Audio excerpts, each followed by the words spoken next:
Hi, my name is Trez Burton, and I want to speak about the current border crisis and the massive influx of illegals to our southern border, why it's going on, and how it affects us as Americans. There are thousands of children unaccompanied by parents showing up at our southern border because the signal was sent that if they could make it to American soil, that they were home free. Now, how this message was spread to the Central American countries that these children are coming from, I don't know, but this is definitely a concerted effort. This is orchestrated. I have no doubt about it, because there is no way that thousands of parents of these children in Central American countries got the same signal to send their kids on a dangerous mission to get to a foreign country. Who does that to their children? I mean, in an American mindset, that sounds crazy, but if you live in another country, being in America is like hitting the jackpot. So I don't know. Maybe it makes sense in the mindset of a parent who stays in Guatemala or any one of these other Central American countries that these children are coming from. I mean, and they're getting up here on trains, buses, and when I say on trains and buses, that's exactly what I mean. They're on top of trains and buses by any means. They're getting here, and once they make it here, the message was sent that they'd be home free.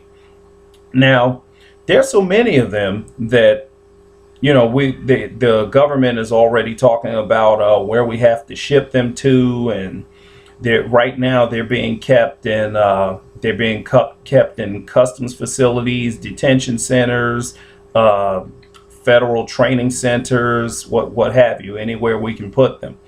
Now, and word is that some are going to be shipped to California. New York was mentioned. I even heard New Jersey. Some are going to be shipped to two cities here, Elizabeth and Newark. Now, that puzzles me, New York, New Jersey, and California, because all three of these states are broke. I mean, these states are on the brink of collapse anyway. Now, Virginia has been vocal about, Virginia's like, hey, don't send them here. Virginia is, I mean, they aren't playing. They are setting up to resist this, and I applaud them for that, because not much is resisted these days against this tyrannical federal government. Now, the reason behind it is this. You can believe this or not believe it, but our government is power mad, and the current ruling class, they want to stay in power. They haven't accomplished all they want to accomplish, though. Under Obama, over the last 6 years, they've made huge strides. But I guess they want the proverbial nail in the coffin, and importing an entirely new underclass of people. What that does is because Americans are beginning to turn against what's going on in our country now, not as quickly as many of us would like to see, but Americans are snapping out of it. Like people who aren't necessarily political or news junkies like some of us are, they are beginning to notice that something's wrong, and I guess they can't help it, because when it's directly affecting your life, you can't help but notice it. Like since 2010, we've been screaming against Obamacare, but it was only in theory. But now that it's taken hold, arguing something in theory is a lot harder than arguing against something in practice. So now people have lost their doctors. People see how expensive Obamacare is, and we know that the whole thing was a lie. So with his administration and things falling apart now, and with him also being in his second term, not having to face the people again to vote for him, and especially being a lame duck in his last 2 years, which is usually when an administration, a two-term administration, that's the usual marker right there. In that last midterm, the tide usually turns against them. And what's predicted for 2014 is a massive Republican wave election. Maybe as big as 2010, I don't know, but we are definitely expecting to recapture the Senate. Now, how hard they'll push back against what's going on, I don't know, because the Republicans are also doing everything they can to ward off people may who may go to Washington and provide some resistance to this liberal agenda. So we have a hell of a fight on our hands.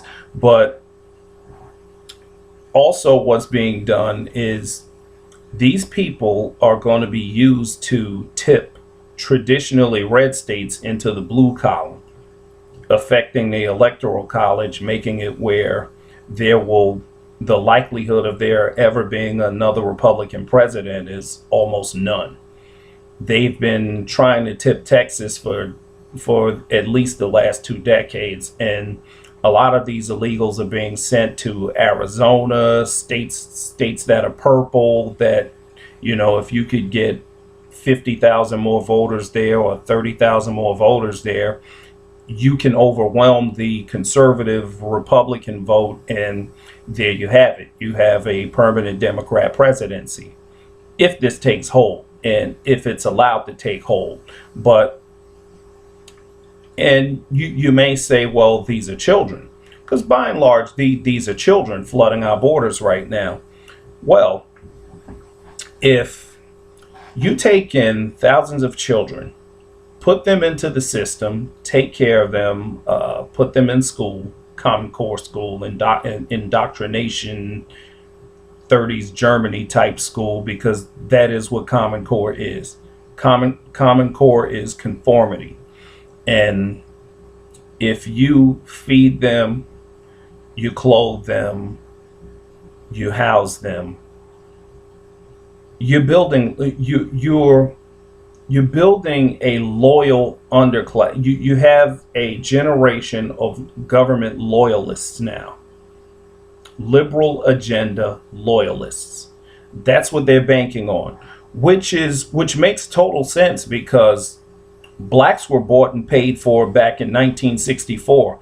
They bought our votes in 64, and our votes have pretty much been free ever since then. For the last 50 years, we've just been giving them. They bought them in 64, and we've just been giving them to them. So the return on that investment is, whoo, they got their money's worth 50 times over.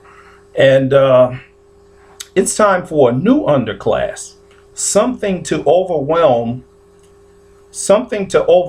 real Americans that are turning against this tyrannical government.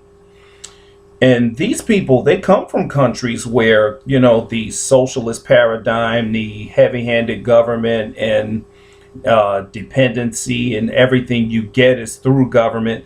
These people are rather accustomed to that. That's not an American mindset, but the people being imported, that is their mindset. They are much more adaptable to a system like that because they came from these kind of systems. So these Central Americans that are being imported to overwhelm us, we can't allow this to take hold, because what they're setting up is a future. Because again, some adults are in there, and they're going to get IDs, and yes, they're going to be a part of our elections. And Eric Holder, he's the biggest criminal this country's ever seen, next to Obama. So these people are going to be voting. And as far as the children being imported, those are future votes. Those are future votes. Something to ensure that long after Barack Obama and Nancy Pelosi, Reid, and all these miscreants that are doing the damage that they're doing to the country now, this is their insurance that their work will continue long after they're gone, because they're counting on these imports to be future loyalists. I mean, for generations to come. So, I mean, the liberal agenda, the liberal progressive agenda, it's been alive and well for 100 years, and they have no plans of ever stopping. And I can't lie, this really does scare me. I mean, we must wake up from this. And we do have to stop this, because once we're overwhelmed, I don't know. I'm really worried that we won't be able to recapture our country through peaceful means at that point. And I'm hoping for the best, but I mean, with no opposition party, because the Republicans are feckless, and a lot, they have no problem with what's going on. All they want are a couple of chairmanships. They just want to be in charge of a few things and they'll be happy, but they really don't want to stop anything. And we are the only ones that can stop it. I mean, we saw what went on in Mississippi. I mean, if we, the citizens, don't stand up to this, then they will succeed. And yes, we will lose our country. And this isn't scary talk. This is true. So I don't know. I just wanted to speak on it, and I did. My name's Tresidential, at Tresidential on Twitter. Thanks for your time.